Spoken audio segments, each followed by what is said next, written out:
മുഴുവനും നഷ്ടപ്പെട്ടു പോയ എത്രയോ പാവങ്ങളെ കാണുന്നുണ്ട് വയനാടിന്റെ പരിസരങ്ങളിലല്ലോ.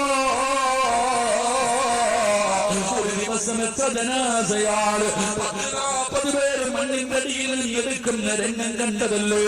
അവരുടെ എല്ലാം പോയല്ലോ, അവരുടെ എല്ലാം പോയല്ലോ.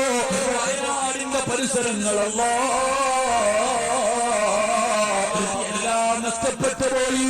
ഇന്നലെ കുടുംബമുണ്ടായിരുന്നു, ഇന്നലെ വീടുണ്ടായിരുന്നു, കൊട്ടാരം പോലെ ഉണ്ടാക്കി വീടിന്റെ അകത്ത് കിടന്നിറങ്ങിയ പാവങ്ങള് അവസാനം ഇട്ടിരിക്കുന്ന വസ്ത്രവുമായി പടച്ചവനെ കാത്തു നിൽക്കുകയാണ്. കൊണ്ടുവരുന്ന ഭക്ഷണം കാത്ത് അല്ലാഹുവേ ഉടുത്തിരുന്ന തുണിയിലിഞ്ഞ് തറയിൽ വിരിച്ചട്ടി കിടന്നിറങ്ങുന്നൊരവസ്ഥയിലേക്ക് എത്രയോ പാവങ്ങൾ മാറിപ്പോയില്ലോ.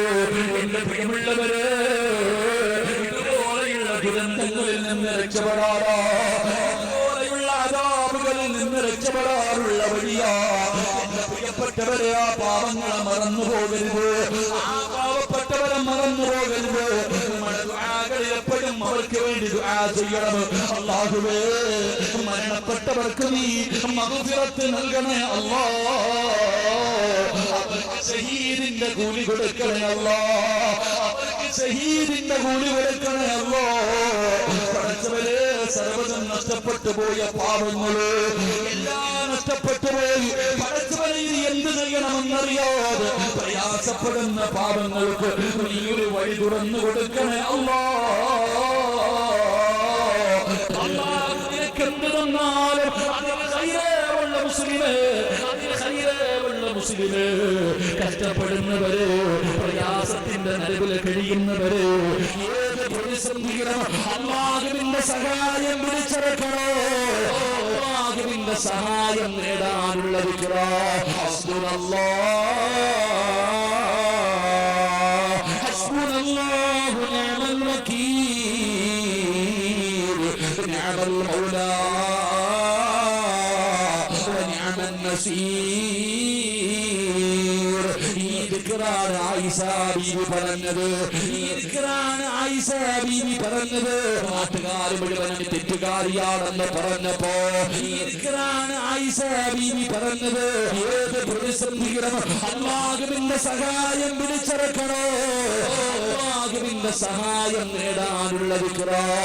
ആനായ യൂസുഫ് നബി അലൈഹിസ്സലാം തന്റെ കൂടപ്പിറപ്പുകളെ പൊട്ടക്കണത്തിലേക്ക് വലിച്ചെറിഞ്ഞിട്ട് യൂസുഫ് നബി അലൈഹിസ്സലാമിനെ പൊട്ടക്കണത്തിലേക്ക് തന്റെ കൂടപ്പിറപ്പുകളെ വലിച്ചെറിയുമ്പോ ആ പൊട്ടക്കണത്തിലേക്ക് ആ കിണറ്റിന്റെ മുകളിൽ നിന്ന് താഴേക്ക് വീഴുമ്പോ യൂസുഫ് നബിയും പറഞ്ഞത് ഹസ്ബുനല്ലാഹ്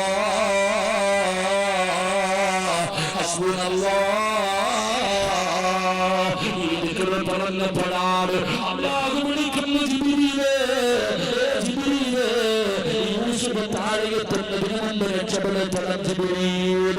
എന്റെ പ്രിയപ്പെട്ടവരെ, ജിബ്രീൽ പറയുകയാണ്, എന്റെ ജീവിതത്തിലെ പ്രയാസപ്പെട്ട ചില സമയങ്ങളുണ്ട്. ആ സമയങ്ങളിൽ പെട്ട ഒരു സമയം ഏതെന്നറിയുമോ? അതിന്റെ മുകളിൽ നിന്ന് കൂടപ്പുറപ്പുകൾ യൂസുഫ് നബിയെ കിണറ്റിലേക്ക് വലിച്ചെറിഞ്ഞു. താഴെ പാറയാണ്, ആ പാറയിലേക്ക് യൂസുഫ് നബി ചെന്ന് വീഴുന്നതിന് മുമ്പ് അല്ലാഹുവിന്റെ അർശിന്റെ ഭാഗത്തു നിന്ന് ജിബ്രീൽ കിണറ്റിന്റെ അടിത്തട്ടിലേക്ക് ഇറങ്ങി വരികയാ. യൂസുഫ് നബിയെ കയ്യിൽ ഇങ്ങനെ കോരിയെടുത്തിട്ട് ആ കിണറ്റിലൊരു പാറക്കത്തിന്റെ മുകളിലേക്ക് വെച്ചിട്ട് അവിടെ നിന്ന് യൂസുഫിനെ സമാധാനിപ്പിച്ചു എന്ന് ചരിത്രം പറയുമ്പോ, ജീവിതത്തിൽ താങ്ങാൻ കഴിയാത്ത പ്രതിസന്ധി വരുന്ന സമയത്ത് നിങ്ങൾക്ക് പിടിച്ചു നിൽക്കാറുള്ള ഒരു ആയുധമാണ് ഹസ്ബുനല്ലാഹു നിഅമൽ വകീൽ നിഅമൽ മൗലാ വനിഅമൻ നസീർ. ഈ ദിക്ർ നിങ്ങൾ പഠിച്ചു വെച്ചോ. അല്ലാഹു നിനക്ക് എന്ത് തന്നാലും അതിന് ഖൈറുള്ള മുസ്ലിമേ, അതിന് ഖൈറുള്ള മുസ്ലിമേ, ഒന്നാമത്തെ പ്രതിഫലം എന്തെന്നറിയുമോ? രോഗം പിടിച്ചവരെ, കഷ്ടപ്പെടുന്നവരെ, പ്രയാസത്തിന്റെ നിലവിൽ കഴിയുന്നവരെ അല്ലാഹു നിനക്ക് തരുന്ന ഒന്നാമത്തെ പ്രതിഫലം അല്ലാഹുവിന് നിന്നെ വല്ലാത്ത ഇഷ്ടമാണെന്ന് ആദരവായ പ്രവാചകൻ നബി മുഹമ്മദ് മുസ്തഫ